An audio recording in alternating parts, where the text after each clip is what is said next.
বিসমিল্লাহির রহমানির রহিম। আসসালামু আলাইকুম ওয়া রাহমাতুল্লাহ। আমরা মুসলিম, সেই জন্য আমাদের এটি বিশ্বাস যে এই বিশ্বজগতে যা কিছু হয় সব কিছুই আল্লাহর পক্ষ থেকে হয়। আল্লাহর হুকুম ছাড়া গাছের একটি পাতা পর্যন্ত নড়তে পারে না, আর এটি আমাদের সবচেয়ে বড় ঈমান। তো এর ওই রেফারেন্স নিয়ে একজন ব্যক্তি ডক্টর জাকির নায়েককে জিজ্ঞেস করেন, যদি সবকিছু আল্লাহর পক্ষ থেকে হয় তাহলে পৃথিবীতে যেই চুরি হয় সেটিও আল্লাহর পক্ষ থেকে হয়, যেই ধর্ষণ হয় সেটিও আল্লাহর পক্ষ থেকে হয়, মানুষ খুন হয় সেটিও আল্লাহর পক্ষ থেকে হয়, মানে ভালো জিনিসের সাথে সাথে সমস্ত খারাপ জিনিসগুলো আল্লাহর ইশারাতে হয়ে থাকে। আর যদি আল্লাহর ইশারাতে সবকিছু হয়ে থাকে তাহলে সেখানে মানুষের দোষ কোথায়? তো দেখুন, এই প্রশ্নের উত্তরে ডক্টর জাকির নায়েক কি বললেন, আর যে উত্তর তিনি দিলেন তা আপনাকে একেবারে মুগ্ধ করে দেবে। আপনি শুধুমাত্র আমাদের সঙ্গে শেষ পর্যন্ত জুড়ে থাকুন। আর সেই সঙ্গে যদি আপনার ডক্টর জাকির নায়েকের লেকচারগুলো পছন্দ হয়ে থাকে তাহলে এই ভিডিওটিতে লাইক করে আমাদের এই চ্যানেলটিও সাবস্ক্রাইব করে রাখতে পারেন, এমন খুব সুন্দর ভিডিওগুলি আরও দেখার জন্য। তাহলে চলুন আমরা ভিডিওর মেইন টপিকের দিকে এগিয়ে যাই। আমি পবিত্র কোরআনে এটা পড়েছি যে আল্লাহ সবকিছু নিয়ন্ত্রণ করেন। তখন আমাকে একজন বলেছিল, যেহেতু আল্লাহ সবকিছু নিয়ন্ত্রণ করেন তাহলে আমি যদি কোনো পাপ করি অথবা কোনো ভালো কাজ করি আল্লাহ সেটাও নিয়ন্ত্রণ করছেন। আর আমি একজন মুসলিম নাকি অমুসলিম অন্য কোনো ধর্মের, আল্লাহ সেটাকেও নিয়ন্ত্রণ করছেন। আমি যুক্তিটাতে ঠিক পুরোপুরি সন্তুষ্ট না, তবে এ সম্পর্কে আপনার মন্তব্যটা চাই। ভাই প্রশ্ন করলেন যে আপনার এক বন্ধু প্রশ্ন করেছেন যে কোরআন বলছে ওয়াল্লাহু আলা কুল্লি শাইইন কাদির, এর অর্থ আল্লাহ সবকিছুর উপর প্রভুত্ব করেন, সবকিছুর উপরে প্রভুত্ব করেন। এখন কেউ যদি ভুল করে বলে তিনি সবকিছু নিয়ন্ত্রণ করেন, সে যদি মুসলিম হয়, এখানে আল্লাহ সবকিছুর উপরে প্রভুত্ব করেন, প্রশ্নটা কি আপনার? নিয়ন্ত্রণ মানে কথাটা ঠিক বুঝতে পারছি না। তবে মুসলিম হয়ে থাকলে বলি আল্লাহ প্রভুত্ব করেন, হ্যাঁ কথাটা ঠিক। কেউ ভুল করে ভাববে তার ক্ষমা করার ক্ষমতা আছে, হ্যাঁ সেটাও আছে। কোনো অমুসলিম হয়তো ভাববে সবকিছুর উপরে আল্লাহর ক্ষমতা আছে, হ্যাঁ আছে। আল্লাহর ক্ষমা করার ক্ষমতা আছে কিনা জানতে চাচ্ছেন? মানে আমি বলতে যাচ্ছি আল্লাহ তাআলাই তো আমাদের ভাগ্য লিখেছেন। আপনি ভুল উদ্ধৃতি দিয়েছেন। ভেবেছিলাম আপনি এটা নিয়ে কথা বলছেন। যেটা বলছেন সেটা তাকদীর, অদৃষ্ট, যে আল্লাহ সুবহানাহু ওয়া তাআলা আমাদের অদৃষ্ট লেখেন আর সবকিছু অদৃষ্ট অনুযায়ী ঘটে। আপনি যে আয়াতের উদ্ধৃতি দিয়েছিলেন সেটা ঠিক না। আল্লাহ নির্দিষ্ট করে দেন। আর বেশিরভাগ ধর্মই হোক, সেটা হিন্দুইজম, ইসলাম, আমরা মানি অদৃষ্ট বলে একটা জিনিস আছে, সবকিছু অদৃষ্ট মেনেই হয়। এখন প্রশ্ন হলো, যদি এটা আমার অদৃষ্টে লেখা থাকে যে আমি চুরি করব আর চুরি করলাম, কাকে দোষ দেব? আল্লাহ। আল্লাহ অদৃষ্টে লিখেছেন আমি চুরি করব, সেজন্য চুরি করেছি, কাকে দোষ দেব? আল্লাহকে। নিজেকে দোষ দেব কেন? যদি আমার অদৃষ্টে লেখা থাকে যে আমি মানুষ খুন করব, যদি অদৃষ্টে লেখা থাকে আর খুন করি, কাকে দোষ দেব? আল্লাহকে দোষ দেব। যদি আমার অদৃষ্টে লেখা থাকে আমি অমুসলিম হব, অমুসলিম হলাম, কাকে দোষ দেব? আল্লাহকে। তাহলে আমি দোজখে যাব কেন? ভাই, আমরা কদর অর্থাৎ অদৃষ্টে বিশ্বাস করব, কিন্তু মানুষ এটাকে বুঝতে ভুল করে যে এই অদৃষ্ট কি।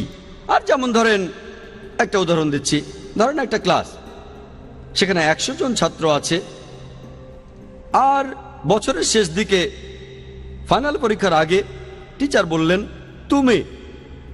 তুমি হবে ফার্স্ট ক্লাস ফার্স্ট, তুমি পাবে সেকেন্ড ক্লাস, আর তুমি ফেল করবে। তারপর ফাইনাল পরীক্ষা হলো, পরীক্ষা শেষ, রেজাল্ট বের হলো, প্রথম জন ফার্স্ট ক্লাস ফার্স্ট হলো, পরের জন সেকেন্ড ক্লাস, আপনি ফেল করলেন। উদাহরণ দিচ্ছি, কিছু মনে করবেন না।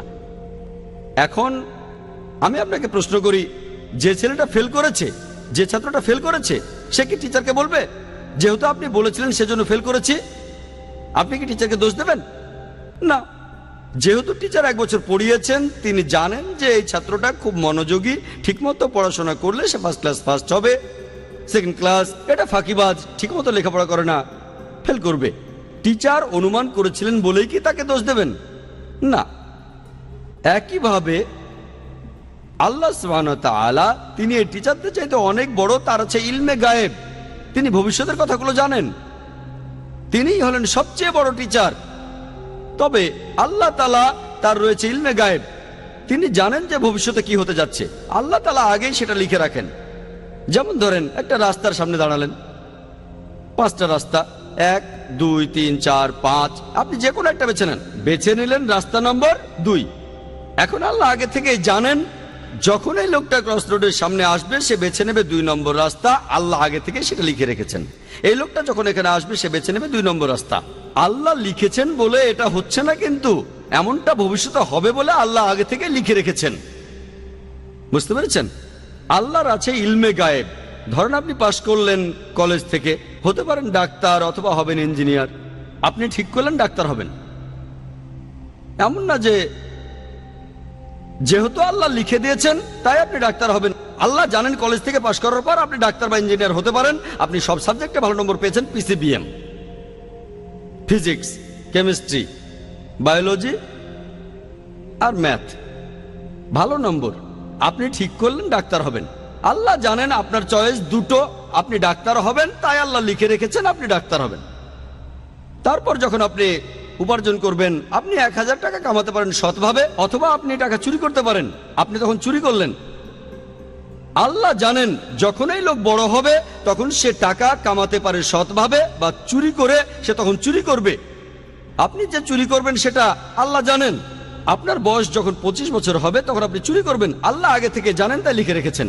আল্লাহ লিখেছেন বলে আপনি চুরি করছেন এমন না, যেহেতু আপনি চুরি করবেন তাই আল্লাহ লিখে রেখেছেন। বুঝতে পেরেছেন?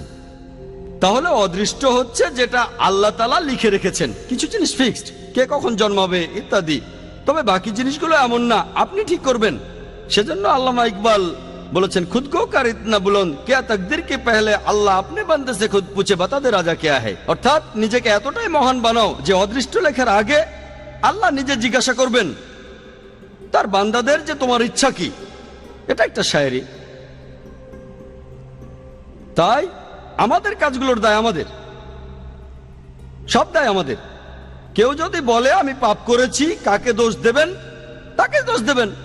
আল্লাহ আমাদের সুযোগ দিয়েছেন, এই যে নির্দেশনা, এটা মানুন, মেনে চললে ভালো, না মানলে দায় আপনার।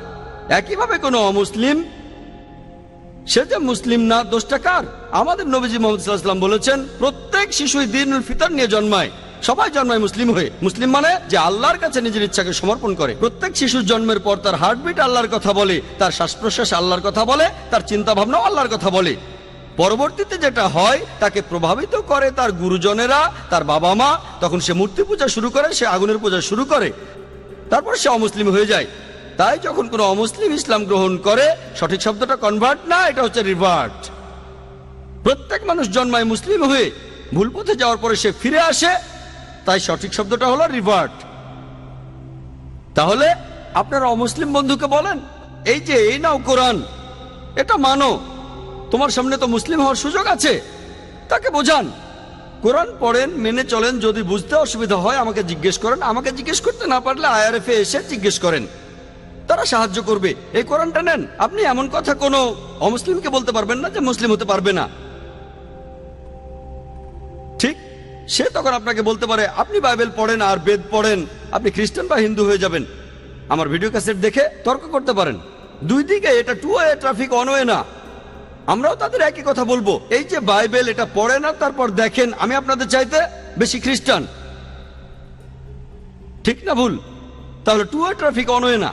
এখানে সবার জন্য সমান সুযোগ। ওয়ান ওয়ে ট্রাফিক ঠিক না। আমরা সবাইকে সমান সুযোগ দেব।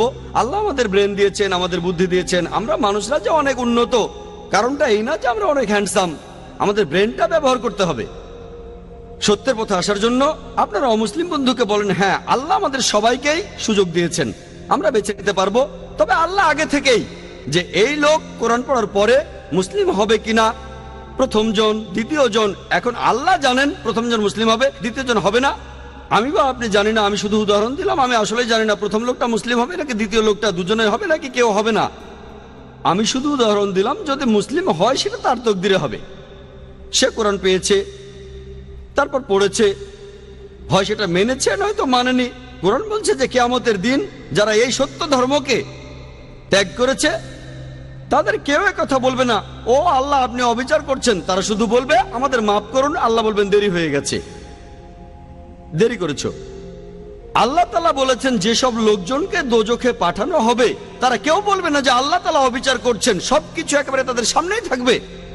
এখন আমরা ভিডিওতে আগের জিনিস দেখতে পারি, আল্লাহ কিভাবে করবেন সেটা জানি না। আল্লাহ বলেছেন তোমাদের শরীর তোমাদের বিরুদ্ধে সাক্ষ্য দেবে, তোমাদের চোখ তোমাদের বিরুদ্ধে সাক্ষ্য দেবে, তাই সেখানে অন্য কারো প্রয়োজন নেই। আপনি নিজেই বুঝতে পারবেন আপনার ভুলগুলো কি কি ছিল। যখন আল্লাহর কাছে বলবেন আমাকে মাফ করেন, আল্লাহ বলবেন দেরি হয়ে গেছে। সুযোগটা পাচ্ছেন এই পৃথিবীতে, এত ভুল করার পরও আল্লাহ আপনাকে সুযোগ দিচ্ছেন, ভুল করছেন আবার সুযোগ দিচ্ছে আল্লাহ।